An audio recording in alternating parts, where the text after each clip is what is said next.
اعوذ باللہ السمیع العلیم من الشیطان الرجیم بسم اللہ الرحمن الرحیم الحمد للہ رب العالمین والصلاة والسلام علی محمد وآلہ الطیبین الطاہرین المعصومین واللعنة الدائمة الأبدية على أعدائهم أجمعين اللهم عجل لوليك الفرج واجعلنا من أعوانه وأنصاره.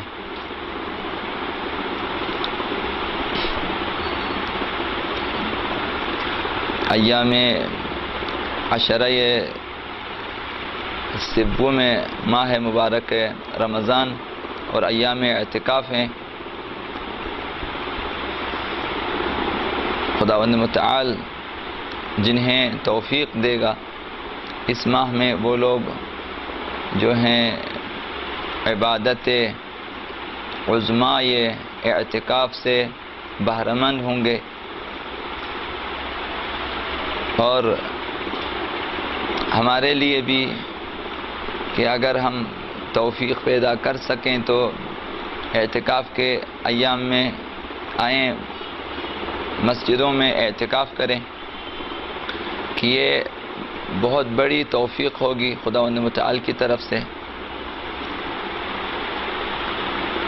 اور کم از کم ایسا ہو کہ جن مقامات پہ یہ سنت اعتکاف ابھی تک زندہ نہیں ہے، کوشش کریں کہ ہم اس سنت الہیہ کو جہاں تک ہو سکے زندہ کریں.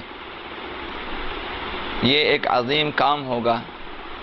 اگرچہ ہمیں اعتکاف کی فرصت نہ بھی ملے، کوشش کریں کہ یہ اعتکاف کی سنت زندہ ہو جائے. تو ہم میں سے ہر شخص اس بارے میں سوچیں، کوشش کریں اور فکر کریں. تو سب سے پہلے چند مسائل اعتکاف ہیں جو آپ کی خدمت میں عرض کروں گا. اگر کوئی شخص نذر کرے اور معین دنوں میں اعتکاف میں بیٹھنے کی نذر کرے تو ان دنوں میں اس کے ذمے نذری یا استجاری روزے ہوں تو اسی اعتکاف میں اسی نذری یا جو ہیں استجاری روزے رکھ سکتا ہے اور اسی کے ساتھ اعتکاف بھی کر سکتا ہے. تو ایک طرف جو ہیں اعتکاف میں بیٹھنے کی نذر ہے، دوسری طرف اس کے ذمے جو ہیں استجاری روزے ہیں یا نذری روزے ہیں. روزہ نذر کیا ہوا ہے، روزہ الگ سے نذر کیا ہوا ہے، یا اجارئی روزے ہیں جو کسی کی نیابت میں رکھنے کے لیے اس کے ذمے جو ہیں آئے ہیں، یا اجرت پہ یا بغیر اجرت کے ادھر اعتکاف کی نذر کی ہے. تو یا انہی جو روزے نذر کیے ہیں انہی روزوں کو رکھیں اور اعتکاف، تو نذر روزہ بھی جو ہیں پورا ہوگا اور نذر اعتکاف بھی. یا وہ استجاری روزوں کو رکھیں تو میت کی نیابت میں روزے بھی ہوں گے اور ساتھ میں آپ اپنا اعتکاف بھی کر سکتے ہیں.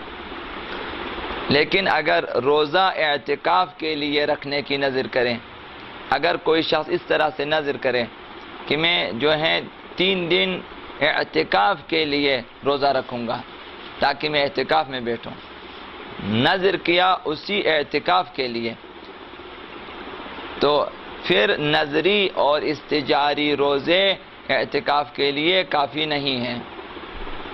چونکہ روزہ ساتھ نذر کیا ہے آپ نے